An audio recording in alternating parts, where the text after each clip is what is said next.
ನಮಸ್ಕಾರ ಸ್ನೇಹಿತರೆ. ಹಿಂದೂ ಕ್ಯಾಲೆಂಡರ್ ಪ್ರಕಾರ ಗೀತಾ ಜಯಂತಿಯನ್ನು ಮಾರ್ಗಶೀರ್ಷ ಮಾಸದ ಶುಕ್ಲ ಪಕ್ಷದ ಮೋಕ್ಷದ ಏಕಾದಶಿಯ ದಿನದಂದು ಆಚರಿಸಲಾಗುತ್ತದೆ. ಸ್ನೇಹಿತರೆ, ಈ ಬಾರಿ ಗೀತಾ ಜಯಂತಿಯನ್ನು ನಾವು ಡಿಸೆಂಬರ್ 23ರಂದು ಅಂದರೆ ನಾಳೆ ಶನಿವಾರದಂದು ಆಚರಿಸಲಾಗುತ್ತದೆ. ಇದು ಗೀತೆಯ 5160ನೇ ವಾರ್ಷಿಕೋತ್ಸವ ಆಗಿರುತ್ತದೆ. ಸ್ನೇಹಿತರೆ, ಗೀತಾ ಜಯಂತಿಯನ್ನು ಏಕೆ ಆಚರಿಸುತ್ತಾರೆ ಮತ್ತು ಇದರ ಮಹತ್ವವೇನು ಎಂಬುದಾದರೆ ನೋಡಿ. ಗೀತಾ ಜಯಂತಿಯು ಭಗವದ್ಗೀತೆಯ ವಾರ್ಷಿಕೋತ್ಸವದ ಅಥವಾ ಪವಿತ್ರ ಗ್ರಂಥ ಅಸ್ತಿತ್ವಕ್ಕೆ ಬಂದ ದಿನ ಆಗಿದೆ. ಇದು ಮನುಕುಲಕ್ಕೆ ಮಹೋನ್ನತ ಕೊಡುಗೆಗಳಲ್ಲಿ ಒಂದಾಗಿದೆ. ಸ್ನೇಹಿತರೆ, ಭಗವಾನ್ ಶ್ರೀಕೃಷ್ಣನ ಅದ್ಭುತ ಜೀವನ ಸಂದೇಶಗಳು ಇಲ್ಲಿವೆ. ಜೀವನದ ಮೌಲ್ಯಗಳು, ವಾಸ್ತವತೆ ಮತ್ತು ಕರ್ತವ್ಯಗಳನ್ನು ಇಲ್ಲಿ ವಿವರಿಸಲಾಗಿದೆ. ಅರ್ಜುನನ ಪ್ರಶ್ನೆಗಳಿಗೆ ಉತ್ತರಿಸುವ ಶ್ರೀಕೃಷ್ಣ ಜಗಕ್ಕೆ ಜ್ಞಾನದ ಬೆಳಕನ್ನು ಹರಿಸುತ್ತಾನೆ. ಗೀತೆಯು 700 ಶ್ಲೋಕಗಳನ್ನು ಒಳಗೊಂಡಿದೆ. ಕುರುಕ್ಷೇತ್ರ ಯುದ್ಧದ ಸಮಯದಲ್ಲಿ ತನ್ನ ಎದುರಾಳಿಗಳ ಆದ ಸೋದರ ಸಂಬಂಧಿಗಳು ತನ್ನನ್ನು ಬೆಳೆಸಿದವರೇ ಇರುವುದರಿಂದ ಅರ್ಜುನನು ಯುದ್ಧ ಭೂಮಿಗೆ ಹೋಗಬೇಕೇ, ಯುದ್ಧ ಮಾಡಬೇಕೇ ಎಂಬ ವ್ಯಾಕುಲತೆಯಲ್ಲಿ ಮುಳುಗಿದ್ದಾಗ ಪಾರ್ಥನ ರಥದ ಸಾರಥಿಯಾಗಿದ್ದ ಶ್ರೀಕೃಷ್ಣನು ಮಾರ್ಗದರ್ಶನವನ್ನು ತೋರಿಸಿದ ಮತ್ತು ಅರ್ಜುನನಿಗೆ ಜೀವನದ ಮೂಲಭೂತ ಕರ್ತವ್ಯಗಳನ್ನು ವಿವರಿಸಿದರು. ಅರ್ಜುನನ ಜ್ಞಾನದ ಕಣ್ಣುಗಳನ್ನು ತೆರೆಯಲು ಮುರಾರಿ ಗೀತೆಯನ್ನು ಬೋಧಿಸಿದರು. ಸ್ನೇಹಿತರೆ, ಕರ್ಮಯೋಗ, ಜ್ಞಾನಯೋಗ ಮತ್ತು ಭಕ್ತಿಯೋಗದ ಬೋಧನೆಗಳನ್ನು ಒಳಗೊಂಡಿರುವ ಗೀತೆಯಲ್ಲಿ ಮಾನವನ ಜೀವನದ ಸಂಪೂರ್ಣ ಸಾರವನ್ನು ಹೇಳಲಾಗಿದೆ. ಭಗವದ್ಗೀತೆಯು ಮನುಷ್ಯರ ಆಲೋಚನೆಗಳನ್ನು ಶುದ್ಧೀಕರಣಗೊಳಿಸುತ್ತದೆ. ಹೀಗೆ ಗೀತೆಗೆ ಅದರದೇ ಆದ ಶಕ್ತಿ ಕೂಡ ಇದೆ. ಗೀತೆಯನ್ನು ಅನುಸರಿಸುವವರು ಒಳ್ಳೆಯದು ಮತ್ತು ಕೆಟ್ಟದರ ನಡುವಿನ ವ್ಯತ್ಯಾಸವನ್ನು ಅರ್ಥ ಮಾಡಿಕೊಳ್ಳಬಹುದು.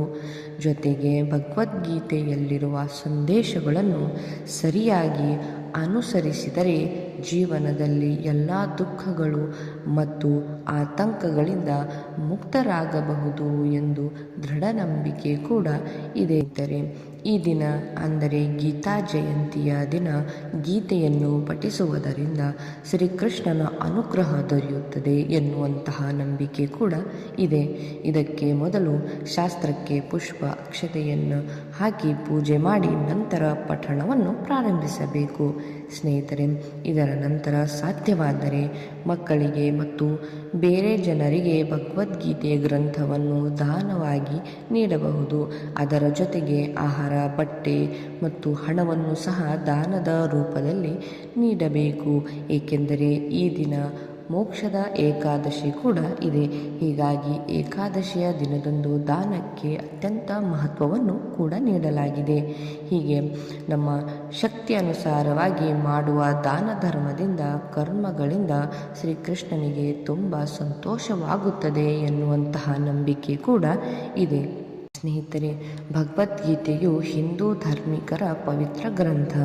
ಇದು ಜೀವನ ಮೌಲ್ಯವನ್ನು ಕಟ್ಟಿಟ್ಟುವ ಅದ್ಭುತ ಗ್ರಂಥ ಇದು ಆಗಿದೆ. ಅಂತೆಯೇ ಸನಾತನ ಧರ್ಮದಲ್ಲಿ ಗೀತಾ ಜಯಂತಿಗೆ ಅದರದೇ ಆದ ವಿಶೇಷ ಮಹತ್ವವನ್ನು ನೀಡಲಾಗಿದೆ. ಇದನ್ನು ಭಗವದ್ಗೀತೆಯ ಆಗಮನದ ಮಂಗಳಕರ ದಿನ ಎಂದು ಹೇಳಲಾಗಿದೆ. ಕುರುಕ್ಷೇತ್ರದ ಯುದ್ಧದ ಸಂದರ್ಭದಲ್ಲಿ ಈ ದಿನ ಭಗವಾನ್ ಶ್ರೀಕೃಷ್ಣನು ಅರ್ಜುನನಿಗೆ ಜ್ಞಾನದ ಸಾರವನ್ನು ತಿಳಿಸಿದ ಮತ್ತು ಜೀವನದ ಅಂತಿಮ ಗುರಿಯ ಬಗ್ಗೆ ಜ್ಞಾನೋದಯವನ್ನು ಮಾಡಿದ ಕ್ಷಣ ಇದು ಆಗಿದೆ.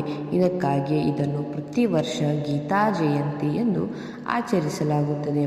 ಅದೇ ರೀತಿಯಾಗಿ ಸ್ನೇಹಿತರೆ, ಈ ದಿನ ಮೋಕ್ಷದ ಏಕಾದಶಿಯನ್ನು ಕೂಡ ಆಚರಿಸಲಾಗುತ್ತದೆ. ಪ್ರತಿನಿತ್ಯ ಭಗವದ್ಗೀತೆಯನ್ನು ಪಠಿಸುವವರು ಮತ್ತು ಸತ್ಯ ಧರ್ಮದ ಹಾದಿಯಲ್ಲಿ ಜೀವನ ನಡೆಸುವವರು ಮೋಕ್ಷವನ್ನು ಪಡೆಯುತ್ತಾರೆ ಎನ್ನುವಂತಹ ನಂಬಿಕೆ ಕೂಡ ಇದೆ.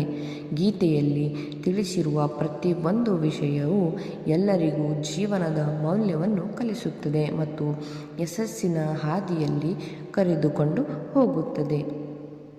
ಸ್ನೇಹಿತರೆ, ಇಂಥದ್ದೇ ಅನೇಕ ಮಾಹಿತಿಗಳಿಗಾಗಿ ಚಾನಲ್ನ ಸಬ್ಸ್ಕ್ರೈಬ್ ಮಾಡಿಕೊಳ್ಳಿ ಹಾಗೂ ಮಾಹಿತಿ ಇಷ್ಟ ಆಗಿದ್ದಲ್ಲಿ ಕಮೆಂಟ್ ಮಾಡಿ ತಿಳಿಸಿ ಸ್ನೇಹಿತರೆ. ಧನ್ಯವಾದ.